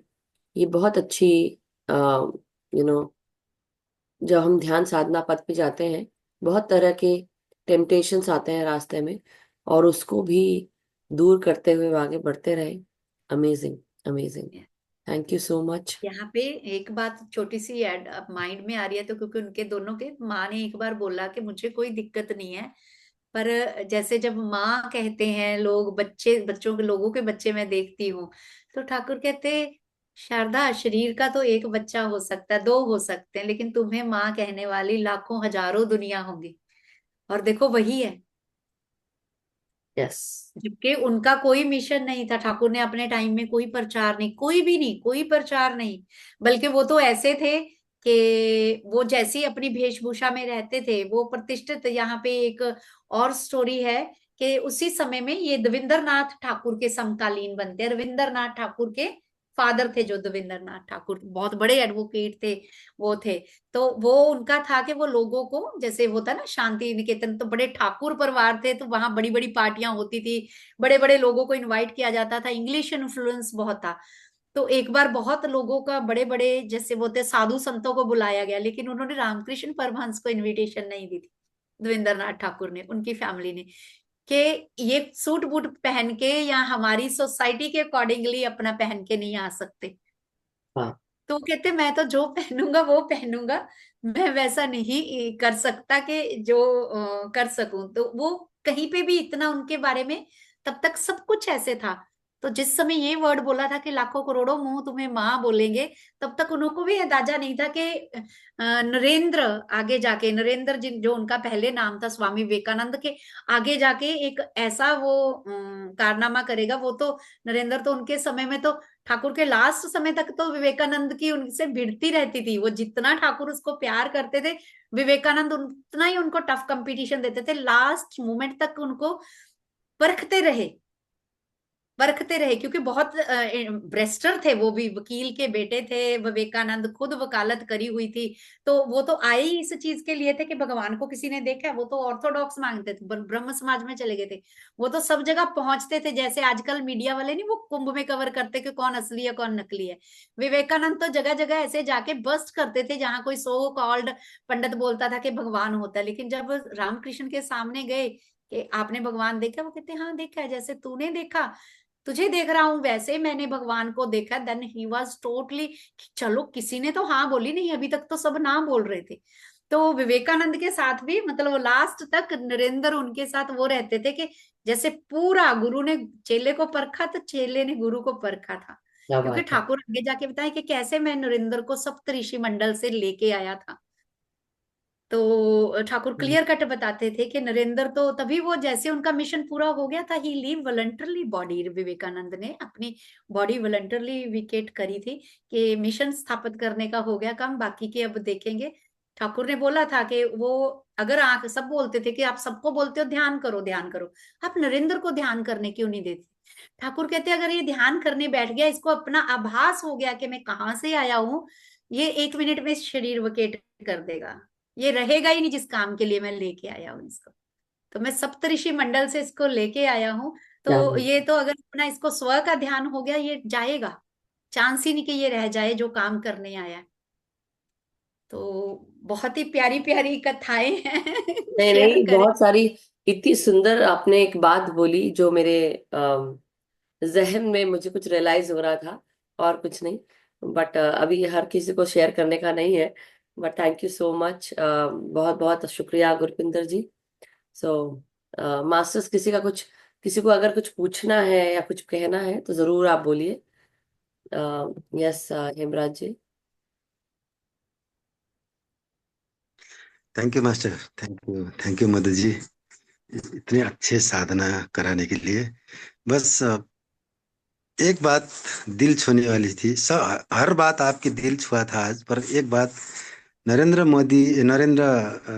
विवेकानंद जी का जो गुरु भी, हम लोग पैसे भी कहीं रखते हैं, बैंक पर कहीं रखते हैं तो पूरा विश्वास जहाँ होना चाहिए वहीं पर रखते हैं, और किसी को देना चाहते हैं रखने के लिए भी पूरा विश्वास हो जाए तभी देते थे। ये तो हमारी पर्सनल लाइफ का छोटा बात है, पर गुरु भी ऐसे पात्र को ऐसे परख परख कर ज्ञान दे दिया कि आज स्वामी विवेकानंद जी ने सबका ये सनातन, ये स्पिरिचुअल साइंस का पावर क्या है, इसको जग जग पर पहुंचा दिया। बच्चे बच्चे भी, आज का बच्चा भी जानते हैं कि विवेकानंद जी ने। पर इससे ज्यादा बात, रामकृष्ण परमहंस ने इतनी बड़ी ज्ञान अपने पास छिपाकर, कोई तो पात्र आएगा मैं उसको दे दूंगा, अगर नहीं आया मेरे जीवन में तो कोई बात नहीं, फिर दूसरे जीवन में दे दूंगा। बस कुछ तो समझे होंगे, बस इतना इतना ज्ञान, और ये गहरे ज्ञान के लिए आज के मास्टर को बहुत बहुत धन्यवाद। और डॉक्टर डॉक्टर साहब आपको भी बहुत बहुत धन्यवाद। और मोदी जी, आप तो, आपका गले खराब होते होते भी, आपका हेल्थ में प्रॉब्लम होते भी, आप एक दिन भी टूटे नहीं। बस ये पावर मास्टर देते रहे, बस हम सबका तरफ से बस मैं यही आप लोग को कामना एक है। बहुत मजेदार बात बताना चाहती हूँ। This happened to me for the first time, कि गला खराब लग रहा है लेकिन गला खराब है नहीं। पता है आप लोग को, मेरे को इतना सा भी दर्द नहीं है, इतना सा भी दर्द नहीं है। ये चेहरा जो भी सूजा है या जो भी बोलो, वो तो खैर दूसरी चीजें चल रही है। बट ये टेस्टिंग्स होती रहती है मास्टर्स की। और जैसे बोलते हैं ना, देने वाला देना जानता है, राइट। अब चाहे वो कोई नकारात्मक चीज दे रहा हो, रिसीव, कोई बात नहीं है, रिसीव किया, ईश्वर की तरफ सरेंडर करके रखा हुआ है। वो है ना देखने वाला, तो मुझे किस बात की चिंता। लिटरली जिस दिन मुझे सर्दी खांसी हुई, एक दिन मुझे उस दिन तकलीफ हुई थोड़ी देर के लिए, लेकिन वो तकलीफ, उतना भी मास्टर मुझे तकलीफ देना नहीं चाहते। गला बंद करने की कोशिश की गई, ये मुझे पता है, क्या चल रहा है वो भी पता है। मगर फिजिकल लाइफ है ना, तो झेलना पड़ेगा। तो झेल रहे हैं, आवाज ही नहीं निकल रही ना, लेकिन आवाज निकल रही है ना, भर्रा के निकल रही, तो क्या हुआ, निकल रही है। लेकिन लोग लोग और ज्यादा जुड़ गए। आप समझ रहे हैं क्या हुआ, और ज्यादा जुड़ गए। और दूसरी चीज आज मैं जो रियलाइज कर रही थी विवेकानंद जी के लिए, मैं हमेशा सोचती थी, जब मैं गुरपिंदर जी से ये आज बता रही थी कहानी, पत्री सर मुझे मिले, मैंने पत्री सर से जब एनलाइटनमेंट आवर में मैं ऑनलाइन पहले मिला करती थी, ऑनलाइन बात करते थे, तो हमेशा सर बोलते थे मधु जी, नहीं मुझे मधु जी से बात करनी है। और मुझे बहुत हंसी आती थी ये सोच के, why he wants to talk to me, मैं तो कोई भी नहीं हूँ, मेरे से क्यों बात करना चाहते हैं। एंड मुझे समझ नहीं पाती थी कि वो क्यों मुझसे बात करना चाहते हैं। पता नहीं, अचानक से 2 महीने के बाद मुझे रियलाइज हुआ कि शायद मेरे को गुरुओं के, सारे परम गुरुओं के सब दर्शन हो रहे हैं मुझे ध्यान में। बार बार आके उन लोग सब आ रहे हैं, लहरी महाशय आ रहे हैं, या लहरी महाशय सॉरी, परमहंस योगानंद जी आ रहे हैं, उनका जो यंग रूप है वो आ रहा है, वो मुझे गाइड कर रहे हैं। मैं सोच रही थी, और रमन्ना महर्षि आ रहे हैं, गुरु नानक देव जी आ रहे हैं, और साईं बाबा आ रहे हैं। और मैं सोच रही हूँ ये हो क्या रहा है मेरे साथ में, सूर्य के साथ रथ, सूर्य का प्रकाश, ये सब दिख रहा है। आई वॉज थिंकिंग ये क्यों हो रहा है। 2 महीना लगा मुझे समझने के लिए उस चीज को, कि सारे गुरु इसलिए आ रहे हैं कि शायद मुझे ध्यान सिखाना है। तो मैंने ध्यान का ये ग्रुप शुरू कर दिया। ये ग्रुप शुरुआत तो मैंने पत्री सर को बोला, अब आप लोग सुनिए इस चीज को कि कितनी बड़ी बात है। मैंने उनसे कहा कि सर, मैंने 10 लोगों से शुरू किया, जितने लोग को जानते हैं, कि ज्यादा शो ऑफ भी नहीं, कुछ नहीं, मैं नहीं करना चाहती थी, लेकिन फिर भी जितने लोग को, जो मेरे फ्रेंड्स हैं, फैमिली है, सबको मैंने बांटा। 10 लोग इकट्ठे हुए और हमने शुरू किया। उसके बाद धीरे धीरे वो बढ़ने लगा, आप सबकी कृपा से, मैं ऐसा बोलूंगी मास्टर्स की कृपा से 28 लोग आ गए। सेकेंड एनलाइटमेंट आवर में मैंने पत्री सर को कहा, सर कैसा हो रहा है। तो मैंने कहा सर, मैंने ध्यान का ग्रुप खोला है सर, अभी 28 लोग जुड़े हैं। बस मैंने ऐसे बोला सर, ऐसे करके मैंने कहा था, सर बस अभी 28 लोग जुड़े हैं, और अभी कर रही हूँ। सर हंस रहे थे मेरे ऊपर। मैंने बोला सर क्या हो गया। तो सर बोलते हैं, अरे मैडम आप क्या बात करती हो, आप 28 मिलियन को सिखाओगी। जब आप शारदा देवी के बारे में बात कर रहे थे, तो मुझे वो उनकी सर की बात याद आ गई। और मुझे लगा, मैं कहाँ, कौन कहाँ, मैं कहाँ से आई हूँ, मैं यहाँ पे आ गई हूँ, मेरे घर में मुझे, मैं किस तरह से ये सब चीजें निकाल कर मैं ध्यान सिखाने की कोशिश कर रही हूँ। कई बार हस्बैंड तैयार नहीं होते, बच्चे सोचते, मैं अभी तक से बच्चा और हस्बैंड घर, इसको इतना ध्यान दिया मैंने, कि अब मैं जब ध्यान हटा रही हूँ, तो उन लोग भी कुछ नाराज होते हैं कि तुम हमारे तरफ ध्यान देती नहीं हो। लेकिन मैंने इतना ध्यान दिया, कि इस हद तक ध्यान दिया कि मैंने डिसिप्लिन रखा, कंट्रोल रखा। और जब मैंने सीखा डिटैचमेंट, ये जो शुष्कता आ जाती है जैसे बोलते हैं ना, तो शुष्क इंसान शुष्क हो जाता है, ड्राई हो जाता है, उसका वो डिटैच होने लगता है। तो मेरे जीवन में भी वो डिटैचमेंट आना शुरू हो गया। ध्यान हर तरफ से हट गया, सिर्फ ध्यान में ध्यान, और अपने ध्यान में इतने लीन कि बिल्कुल समाधि स्थिति तक चली जाऊं। तो मेरे को ये लगा, और भी बहुत सारी चीजें मुझे अभी आई, कि शायद कोई फाइट कर रहा है कि मैं उस स्थिति तक ना जाऊं, कि मैं रिलीज हो जाऊं, आप समझ रहे हैं। तो ये भी हुआ, इसलिए मुझे ये जो आप बता रहे थे, मुझे लगा ओ माय गॉड, मतलब what is happening with me. तो अब मुझे समझ में आ रहा था कि ये सब कुछ हम कई बार ब्लेम करते हैं, किसी को बुरा बोलते हैं, अच्छा भी है नहीं भी है, लेकिन अपनी जर्नी को जीने के लिए हमें वो फोकस, विवेकानंद जी के जैसा फोकस रखना। अब इसके बाद मैं बताती हूँ आपको विवेकानंद जी के बारे में, कि यहाँ पर 2 साल पहले, इंडिया जाने से पहले, 2-3 साल जाने से पहले, मुझे मौका मिला कि, मतलब डेफिनेटली यहाँ घर के पास लेमॉन्ट टेम्पल है, उसका नाम है लेमॉन्ट। तो वहां पे विवेकानंद जी की बहुत बड़ी मूर्ति है, स्टैचू है। आप सोच सकते हैं, सारे जितने भी आदि शंकराचार्य जो उस वेशभूषा में रहते हैं, मुझे मौका मिला कि मैं उन सबके साथ जाकर वहां खड़ी हूँ, और वो उनकी पूजा अर्चना, उनके साथ फोटो खिंचाना, वहां पे खड़े रहना, उनका वो सारे शंकराचार्य जितने भी मठाधीश होते हैं, सब वहां पे प्रवचन दे रहे थे, और मैं बैठ के, मैं क्यों गई, किस लिए गई, मुझे कुछ नहीं पता, बस मुझे जाना था, मुझे मन से लग रहा था। तो ये रास्ता मास्टर्स बना रहे थे, लेकिन क्यों बना रहे थे, कुछ चीजें हैं जो अभी भी मुझे फाइंड आउट करनी है। बट ये जो चीजें जब आप बता रही थी, तो मुझे लगा, मुझे क्यों मौका मिला, मैं क्या हूँ, मैं क्यों हूँ, जो मुझे वहां जाने का मौका मिला, जो मास्टर्स मुझसे करा रहे हैं, वो क्यों करा रहे हैं, क्यों, किस लिए करा रहे हैं। कुछ काम है, इसलिए सब लोग को मैं अलग कर देती हूँ, जाओ मेरा टाइम हो गया है, मेरे को यहाँ बैठना, कोई डिस्टर्ब नहीं करता मुझे, लिटरली। ये लेकिन journey, it was not easy, अभी भी इजी नहीं है, क्योंकि शरीर की तरफ से आपको फिजिकल लाइफ में जो कुछ भी तकलीफें मिलती हैं, वो ग्रहण करना है, तथास्तु जैसे मास्टर्स बोलते हैं, ठीक है। लेकिन मेरे को एक दर्द नहीं है, एक दर्द नहीं है, और एनर्जी ज्यादा ये लग रही है। दूसरे दूसरी बात ये कि मुझे भी ऐसे ही इंसान से गुजरा था। जैसे अब मैं तो आपको बता चुका हूँ कि बहुत गुरुओं के पास जा चुका हूँ, तो घर वाले तो परेशान होते हैं, आज इसको मान के चलता है, इसको पढ़ता रहता है, आज इसको। अरे भाई तू कितने को मानोगे? अब कुछ कुछ महीनों पहले जब हम मस्जिद में जाकर वहां पर साधना, शुक्रवार को जो नमाज पढ़ते थे वहां पर बैठा, तो मेरे लोग कहने लगे कि अरे तेरा तो खिसक गया भाई, थोड़ा थोड़ा अब खिसक गया। चलो कोई बात नहीं, खिसकना भी तो ये लाइफ है ना, खिसकने वाले के ग्रुप में मैं चला जाऊंगा, कोई बात नहीं। पर आजकल कहने लगे हैं कि रेडियो वाले, अगर कोई जैसा आप शिवरात्रि आ रहा है तो पूछने आते हैं आप साइंटिफिक लॉजिक से शिवरात्रि को क्या कहते हैं। और रेडियो वाले आते हैं, कुछ एफएम वाले, कुछ यूट्यूबर वाले आते हैं, लोग आते हैं ना तो देखते हैं, अरे भाई तुझसे क्यों पूछते हैं, पता नहीं मुझे क्या पता, वो लोग पूछते हैं। मैं तो कहीं प्लेटफॉर्म पे कुछ बता लेता हूँ। ऐसे जैसे अब दूसरी तीसरी बात मैं बताता हूँ मोदी जी, आपसे मिल गया, ये पूछना भी चाहिए था। और ये वीडियो जो जितने मास्टर्स के बहुत अच्छे वाले वीडियो है, मैं अपने अच्छे वाले लोगों को भेज देता हूँ और वो लोग पढ़ लेते हैं। तो पढ़ने के बाद नेपाल में क्या हुआ, हमारे यहाँ शाकाहार रैली हर माह चलता है। तो कुछ दिनों से पहले लग रहा है कि अरे हमें, गुरुजी बोलते हैं, गुरुजी चलिए हम साथ में लाइट एंड सोल मेडिटेशन का बैनर रखे तो क्या होगा, ये सुनने वाले तो हम कुछ लोग हैं।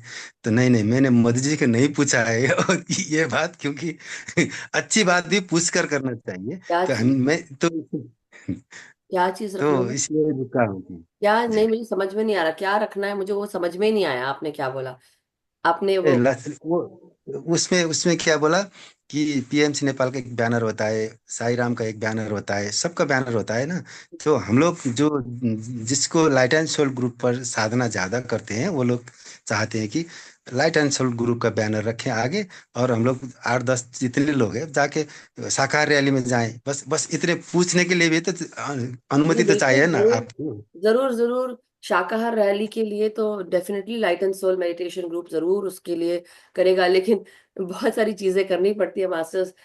बैनर बनाना पड़ेगा लोगों को, लोग जो जा रहे हैं, अगर आप लोग जा रहे हैं तो भाई आप लोग रिप्रेजेंटेशन कर सकते हैं। मैं तो उसके लिए, मेरी हाँ है, कोई इसमें बहुत अच्छी बात है ये तो, कि अगर आप लोग जाकर करना चाहते हैं और ध्यान साधना करें, लोगों को बताएं, जितना लोग जुड़ेंगे उतना अच्छा है। दैट इज अमेजिंग, बहुत अच्छा कदम उठा रहे हैं आप लोग, तो आप लोग जरूर करें। लेकिन देखिए, जो मैं जितनी टेक्निकल हूँ, मैं उतना, जैसे गुरपिंदर जी बोलती है ना, उतनी मैं ही हूँ कि मैं उतना कर पाती हूँ, क्योंकि बहुत सारी चीज देखनी है। तो ऐसे कोई फिजिकल मैंने बैनर कभी नहीं बनाया या उसका कभी उत्पादन नहीं किया। आप लोग करेंगे तो जरूर हो पाएगा, वो भी हो पाएगा। So I don't know if you नहीं नहीं, कोई बात नहीं, कोई तो हमारा मतलब, हमारा ये शो करने का मतलब और कुछ नहीं है। बस कोई तो इस बैनर को देखकर, इस चैनल को खोजकर कुछ सीखें, बस इतना ही हमारा दिल का मनसूबा, बस इतना है बस। बिल्कुल बिल्कुल जरूर करिए। और जरूर जोड़िए लोगों को। बहुत अमेजिंग सेशंस होते हैं मास्टर्स यहाँ पर। मैं बोलूँगी केवल एक ही नहीं। जब मैं बचपन में मस्जिद गई थी, बचपन में, मतलब जब मैं 10 साल की, 11 साल की रही होंगी तब मैं गई थी। तब से मुझे क्यों मन लगता था, मेरे को लगता था मैं वहां बैठ जाऊं आराम से और मैं सिर्फ ध्यान में आंख बंद करके बैठ जाऊं। एक आदत जो माँ ने डाली थी कि कहीं पे भी जाओ, किसी मंदिर में, मस्जिद में, कहीं पे भी शांति से थोड़ा देर वहां की उसकी ऊर्जा ग्रहण करो। तो ये माँ ने डाला था, तो सोचो अगर मेरे को ये है, तो मेरी माँ तो, और माँ के माँ और सारे जो कुल के जितने भी लोग हैं सभी बहुत, यहाँ राम भगवान है और यहाँ कुल देवी है, तो दोनों ही है मेरे साथ, जो मुझे फील होता है। और उनकी बड़ी कृपा है। मैं ओराकल कार्ड रीडिंग करने लगी, तो ये बात मेरी नहीं है, रामकृष्ण परमहंस की। सभी मास्टर्स ने आके इतना मेरे मुंह के द्वारा मुझे वो ज्ञान बांटने के लिए प्रेरित किया। तो ये बहुत इसलिए मैं बस, आप जो दे रहे हैं मास्टर्स में ग्रहण करूंगी, बस ये चीज। तो इसलिए पात्र बनो, पात्र बनो, अपने आप को खाली रखो, और सब लोग को मिलेगा, जरूर मिलेगा। Thank you so much Himraj ji, बहुत बहुत शुक्रिया। Monika ji, yes, and then बस। हम ध्यान में जाएंगे। नमस्ते मधु जी। नमस्ते गुरप्रीत कौर। Good winter. आपने आज बहुत अच्छा बताया। मैंने भी विवेकानंद जी के बारे में पढ़ा था, तो नरेंद्र से पूछता है कि क्या मैं भी भगवान के दर्शन कर सकता हूँ, कहाँ है? तो क्या आप मेरे को कराएंगे दर्शन, पूछता है ना। नरेंद्र पूछता है विवेकानंद जी से, तो मैं तुमसे कैसे दर्शन कर सकता हूँ? तो बोलते हैं, जितने तुम मेरे करीब हो, जितने नजदीक हो, उतना नजदीक मैं तुझे देख रहा हूँ, अपने भगवान के दर्शन कर रहा हूँ। तो ये भी जब मैंने भी पढ़ा था तो जैसे मैं भी गुम हो गई थी, और फिर आज आपने सुनाया तो बहुत अच्छा लगा, बहुत आनंद आया, बहुत। ऐसा लगा जैसे थैंक रियलाइजेशन की एनर्जीज है ना। जी जी। Thank you. Thank you, thank you, thank you. Thank you so much कि मोनिका जी, उनकी थैंक इस यू। बात को जब वो कहते हैं ना कि उस समय में क्योंकि इतनी इंटेलेक्ट पर्सनैलिटी, वो जाके सब जगह चैलेंज कर देते थे कि आपने भगवान को देखा, क्यों मानते हो इन चीजों को। क्योंकि वो, मैंने बताया कि रूढ़िवादिता के पूरी तरह खिलाफ थे। ब्रह्म समाज भी उस समय पूरा उभर रहा था।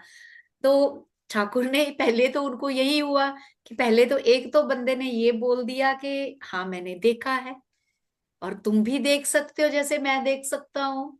वो भी अब एक जो बंदा पूरी अपनी एक ईगो लेके घूम रहा है कि आज तक मेरे सवाल का कोई जवाब नहीं दे पाया, पहले तो वो शेक हो गई।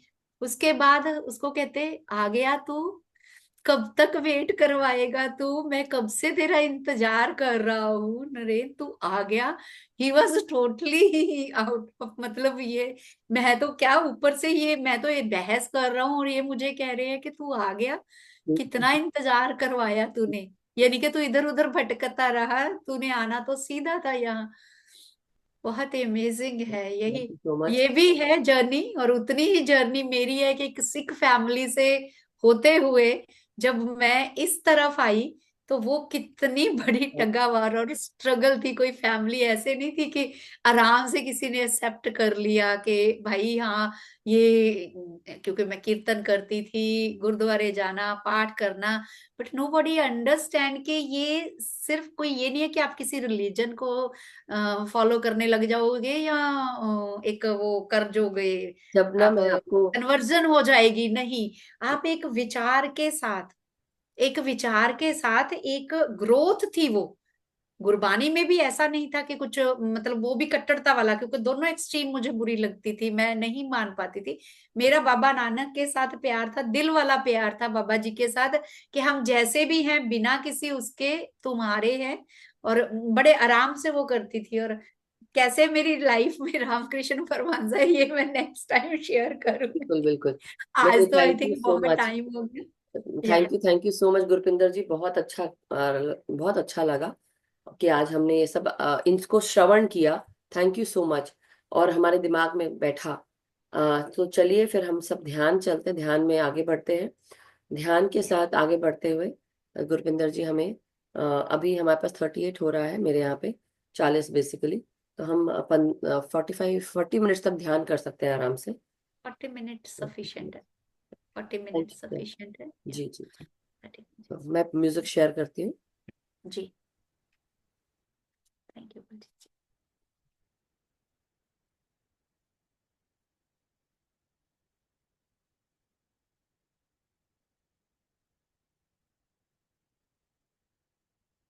जस्ट किसी ने भी पानी पीना है तो पानी पी सकते हो। एनर्जीज हाई होती हैं ध्यान से पहले या ध्यान के बाद, पानी पी सकते हैं, अपने आप को थोड़ा रिलैक्स कर लें।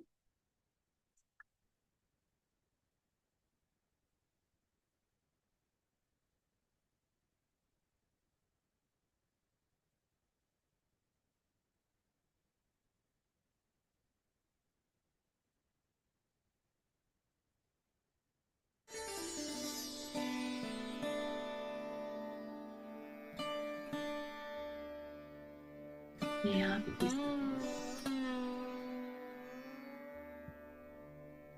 पूरी तरह से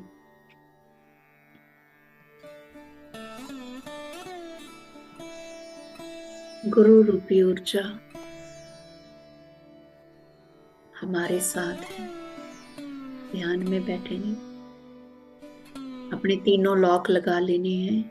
चौकड़ी मार के बैठना है, कुर्सी पे बैठे हैं तो लेग्स को क्रॉस कर लें।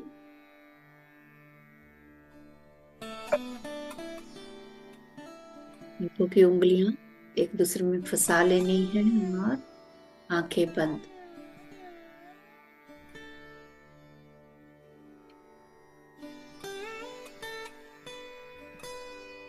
ध्यान अपने श्वासों पे, श्वास रूपी गुरु पे, क्योंकि कहते हैं कि गुरु बिन घोर अंधकार।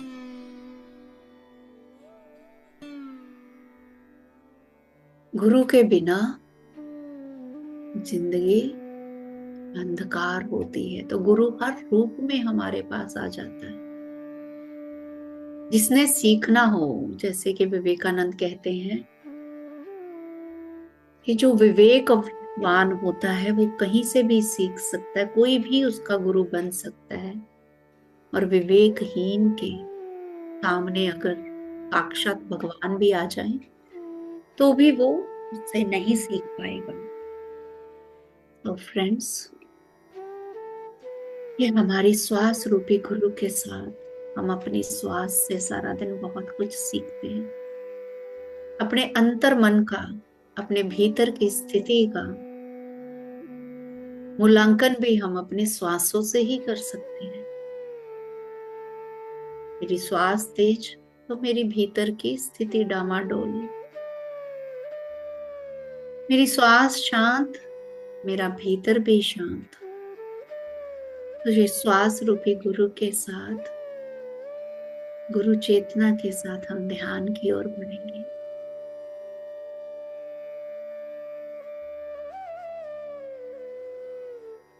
अपने परम गुरु को याद करते हुए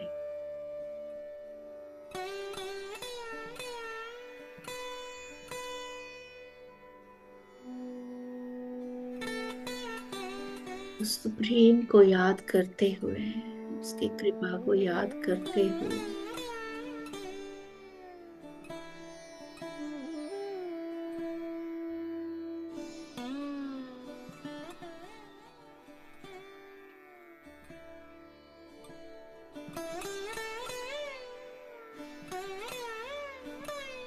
मेरा वैद गुरु गोविंद, हर हर नाम अखद मुख देव, काटे जम का फंदा। गुरु कॉन्शियसनेस के साथ अगर हम जुड़ते हैं तो हमें पूर्ण परमात्मा के साथ जोड़ते हुए हमारे बंधन काटता है। ये है गुरु। सौभाग्यशाली हूँ वो जो अपने गुरु कॉन्शियसनेस के साथ जुड़े हुए, पूरे रूप से अपने पूर्ण आत्मा के साथ अपने गुरु कॉन्शियसनेस के साथ जुड़ जाना है दोस्तों। भीगना है उस प्यार में, भीगना है उस रिमझिम में जो गुरु की कृपा से हमारे जीवन में आई।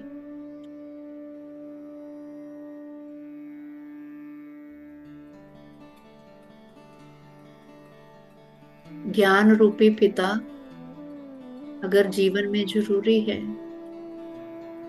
तो प्रेम और भक्ति रूपी माँ भी हमें जीवन में चाहिए, क्योंकि ये शरीर हम यहाँ पे अपने लेसन्स लेने के लिए, अपने कर्मा पूरे करने के लिए आए हैं।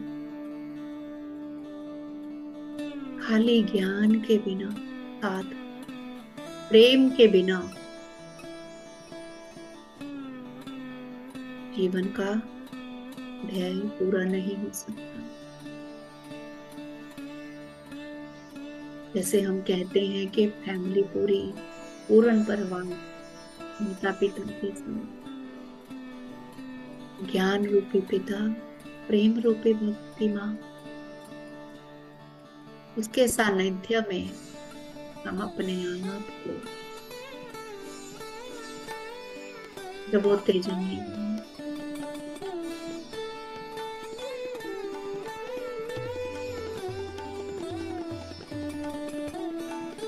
जैसे नदी बहती है वैसे हमारा जीवन भी एक ज्ञानी का जीवन में ध्यान और प्रेम का मिश्रण प्रवाह को निरंतर बहाता हुआ उस अनंत सागर में हमें मिला देगा।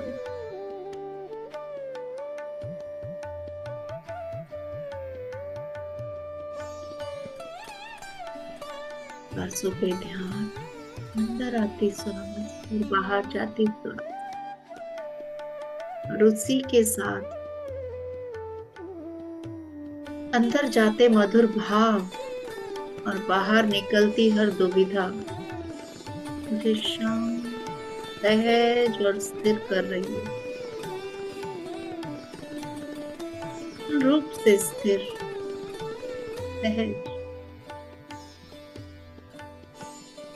हर श्वास मेरे अंदर ज्ञान, भक्ति और वैराग्य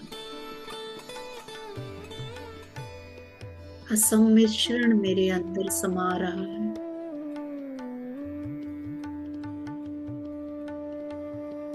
और मेरी सब बंधन हर श्वास बाहर जाती के साथ छूट रहे, टूट रहे।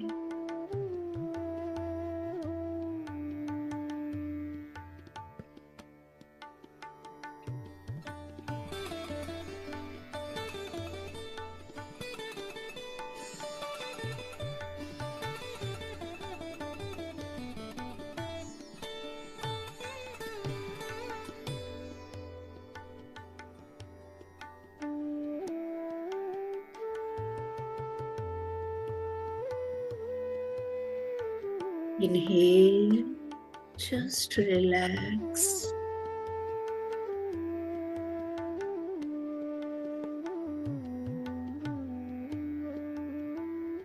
And exhale, just let go what is not needed in this moment.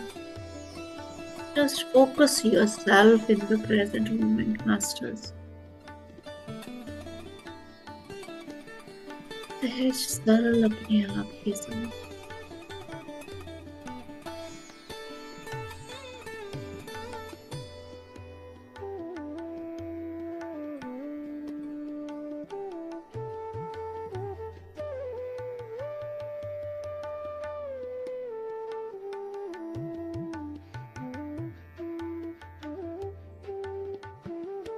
अपनी स्वस्थिति, कोई सोच विचार नहीं, केवल और केवल साक्षी रूप में अपने आप को वर्तमान स्थिति में देखना।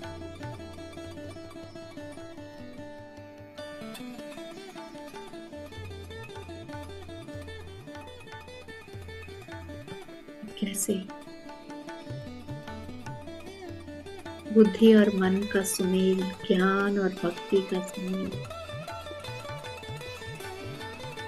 एक मैजिक क्रिएट कर सकता है हमारे भीतर। परमानंद को महसूस करें, आनंद को महसूस करें।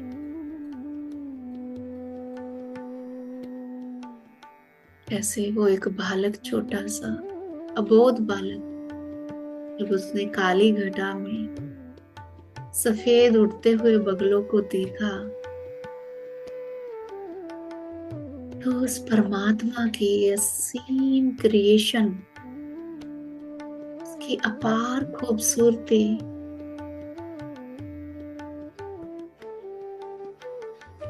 उसकी ऐसी कि ये कौन कलाकार है, कैसे ये सब हो रहा। एक छोटा बालक भी अब होश खो बैठा उस परमात्मा को। इसीलिए तो जब भक्त का या प्रेमी का मन अपने पूर्ण समस्त इंद्रियों को जोड़ के जब उस अनंत के बारे में सोचता है तो मुंह से निकलता है वाह वाह गुरु। ये कोई धर्म का शपथ नहीं, यह है उस विस्माद का शब्द जो अंदर से उठता है जब उसके वजूद को पहचानने वाली आंख उसके रूबरू हो जाती है, तभी हमारे चर्म चक्षु वो माया के पार उस खूबसूरती को देख सकते हैं। ये सृजना करने वाले ने क्या ब्रह्मांड बनाया, और यथा ब्रह्मांडे तथा पिंडे, हमारे भीतर भी वही। तो मन पूरी तरह से विस्माद में चला जाता है, और जब सब कुछ पा लेते हैं तो तभी समाधि होती है। आप शून्य में, शांत में, उस वॉइड में चले जाते हैं। कुछ देर के लिए ऐसे ही ध्यान में बने रहें, सुप्रीम के साथ जुड़ के उसकी विशालता का हिस्सा बनना है।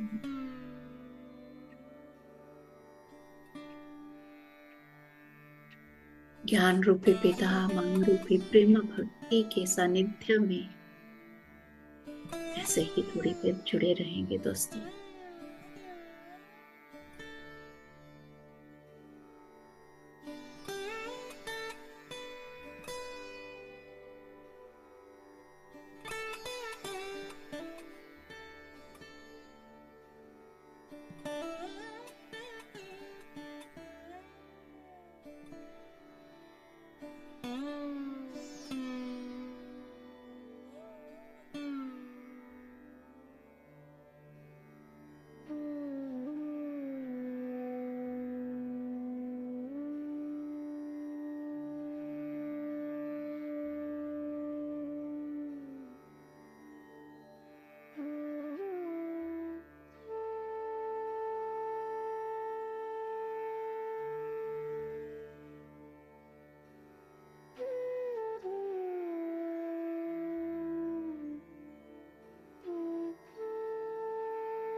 प्यार और मधुरता से अपने आप के साथ जुड़े रहने के लिए शुक्रिया।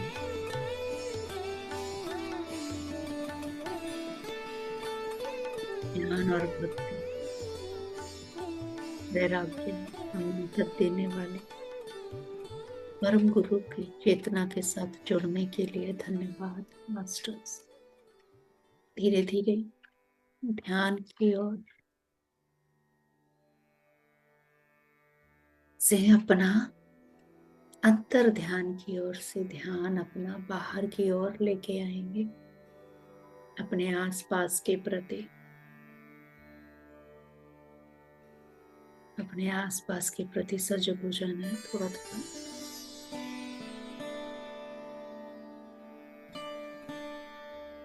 जिस स्थान पे बैठे हैं उस स्थान के प्रति सजग, उस स्थान को धन्यवाद भी मेरी साधना में मेरी मदद करने के लिए। इस शरीर के प्रति सजग हो जाना है, इस बाहरी शरीर के प्रति। अंतर के गोते लगाने के बाद इस बाहरी शरीर को भी अनुभव करना है और इसको धन्यवाद भी देना है कि इसी देह के कारण हम अपने अनुभव ले पाते हैं। कोटि कोटि धन्यवाद। ठाकुर कहते थे कि साधना पथ पे चलते हुए इस शरीर का ध्यान रखना भी अनिवार्य है। जब साधना चरम पे होती है, ये शरीर, साधक का शरीर कांच के भांति हो जाता है। इसको उतना ही संभालना पड़ता है जितना कांच के बर्तन को संभालना पड़ता है। तो masters, we also know that हमारे कर्मास, हमारे अनुभव हम इस शरीर रूपी रथ के थ्रू ही लेंगे। अपने आसपास के प्रति, अपने शरीर के प्रति सजग हो जाना है, इसको धन्यवाद देना है, को महसूस करना है और कोमलता से अपनी हाथों को अपनी आंखों के ऊपर 5, 4, 3, 2, 1 धीरे से अपने बाहरी शरीर को अनुभव करते हुए, इसका ध्यान करते हुए, इसका साथ देने के लिए इसका धन्यवाद और कोमलता से अपनी आंखें खोलेंगे भीनी मुस्कान के साथ। और जो ऊर्जा हमने ध्यान में पाई है उसको अपने शरीर में ही समा देंगे, क्योंकि ये देह भी उतनी ही जरूरी है जितने अंतर मन की दुनिया, जितना हमारी अध्यात्म की दुनिया।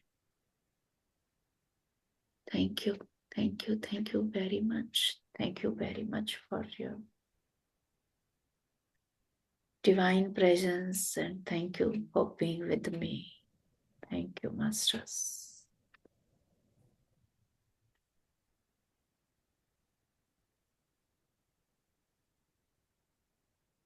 बहुत बहुत शुक्रिया गुरपिंदर जी, बहुत ही सुंदर ध्यान था। Thank you so much. Thank you masters. किसी का अगर कोई प्रश्न या कोई एक्सपीरियंस शेयरिंग है तो आप शेयर करें, हैंड रेस कर सकते हैं, और अन्यथा हम सेशन समाप्त कर सकते हैं अगर कोई शेयरिंग नहीं है। बहुत ही अच्छा गहरा ध्यान लगा गुरपिंदर जी, थैंक यू।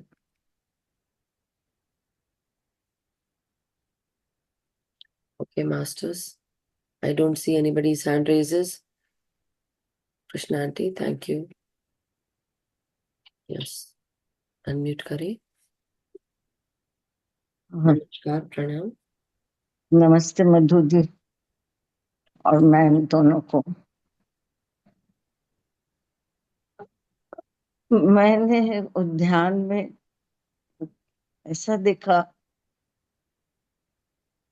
कि मैं नाभि से सांस ले रही हूँ, सहस्त्रार में जा रहा है और अंदर अंदर फिर नाभि में, और फिर मीन्स ऐसे नाभि से ऊपर और नीचे ऐसे ऐसे से सांस राउंड राउंड राउंड बना रहा है। और ऐसे राउंड बनाने के बाद लगने लगा कि एक घोड़े का शेप ऐसे बन रहा है। और तब लगा कि एक घोड़ा है एकदम ऐसे, और वो फिर सांस जाके मतलब उसकी पूंछ भी बनाई, और फिर लगा, फिर सांस ले रही हूँ तो लग रहा है कि उस पे जीन कस गया, जो उसको पीठ पे बांधते हैं वो जीन कस गया। और उसके बाद से घोड़ा यहाँ से आके ऐसे सामने खड़ा हो गया, और मैं फिर उस पर बैठ गई।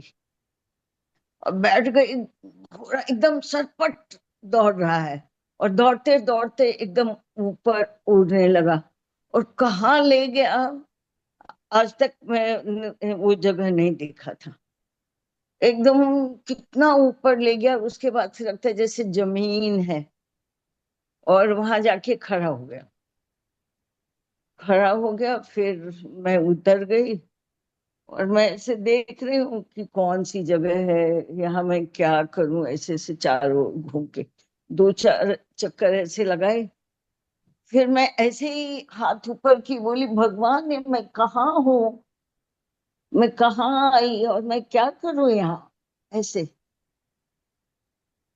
तो लगा कि एक एकदम, चाहे वो राजकुमार जैसा ड्रेस हो चाहे भगवान का ही ड्रेस हो, भगवान की ही हो, आ रहे हैं, आके खड़े हो गए, बोले कि तुमने बुलाया। मैंने कहा कि मैंने पूछा कि मैं क्या करूं यहाँ, यहाँ तो कुछ नहीं दिख रहा है मुझे करने को।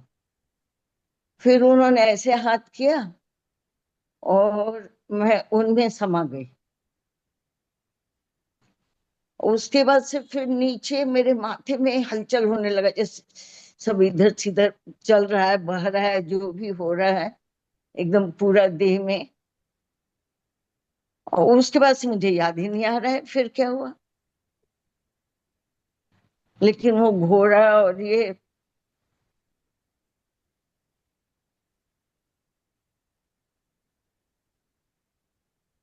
बताइए क्या हुआ आपके साथ। अब नीचे फिर क्या हुआ हमको याद ही नहीं आ रहा है। जब आप एक हो जाते हैं भगवान के साथ तो कुछ भी एग्जिस्ट नहीं करता। कोई इच्छा नहीं, कोई कोई भावना नहीं। बस उस शून्य में आप लीन हो चुके हैं, इसलिए आप समाधि स्थिति में चले जाते हैं। फिर कुछ लेकिन दिखता नहीं, कुछ बोलता नहीं, कुछ नहीं होता। लेकिन वो घोड़ा, वो घोड़े को छोड़िए, घोड़ा चला के दौड़ गया। वो घोड़ा एक्चुअली वो यूनिकॉर्न एनर्जीज के साथ था। वो बता रहा है कि हाँ, इस ग्रुप में वो चीज है, एनर्जी है, इसलिए वो चीज दिखाई जा रही है आपको, और कुछ नहीं। उसके अलावा जब हम एक हो जाते हैं, वही एकता उसी में आपको विलीन हो जाना है। चाहे उसको शून्यता बोलो, एकता बोलो, या कुछ नहीं बोलो, बस वहां कुछ भी एग्जिस्ट नहीं करता। जब आप ईश्वर के सामने जाते हैं, मंदिर में जाते हैं, जो सच्चा भक्त होता है वहां पर जाकर वो सोचता भी कि मैं कुछ मांगू, लेकिन नहीं मांग सकता, क्योंकि वो याद ही नहीं आता एनर्जी कुछ। होती है। वही बोल रही हूँ। तो इसलिए जब आप मिल चुके हो तो फिर क्या, कुछ होता ही नहीं ना, कुछ नहीं आएगा। यही बोले कि मैं जब ध्यान समाधि में जाती हूँ, कोई भी, कई लोग जाते होंगे, तो उसमें क्या होता है, कुछ भी नहीं होता। वहां पे सिर्फ कुछ भी नहीं होता, उस कुछ भी नहीं में ही अच्छा सब कुछ होता है। वही इसलिए मैं बार बार आप लोग को गाना बताती हूँ ना, कुन फया कुन वाला गाना आप लोग सुनिए, जो ए आर रहमान जी का है, रॉकस्टार मूवी का वो गाना। वो मुझे कान ने बताया था मास्टर्स ने, आप सोचिए। वो ना मुझे उसका एक लाइन भेज दीजिएगा, तब मैं ढूंढूंगी। मैं आपको पूरा गाना भेज दूंगी। एक लाइन क्यों भेजूं मैं, यूट्यूब पे तो ऐसी अवेलेबल है। So any, thank you. Yes, thank you. वो उसका गाने के जो बोल है ना, आजा पी के घर में तू इस कुछ नहीं में, मतलब समथिंग है। मैं भी वो पूरा बोल भी नहीं पा रही हूँ, बट कुछ नहीं इस खालीपन में आजा। ये खालीपन है जहां हम जाते हैं ध्यान में, और वो खालीपन में ही सब कुछ है। राइट। तो बहुत बहुत शुक्रिया Krishna aunty, thank you so much कि आपने अपना एक्सपीरियंस शेयर किया। और बहुत बहुत शुक्रिया, बस मैं ये बोलूंगी और कुछ नहीं बोलूंगी अब मैं। तो thank you so much everyone, बहुत बहुत शुक्रिया। नमस्कार मास्टर्स। किसी का और कोई प्रश्न है तो ले सकते हैं। यस, अगर कुछ प्रश्न है तो बोलिए, अन्यथा हम आज का सेशन समाप्त करते हैं मास्टर्स।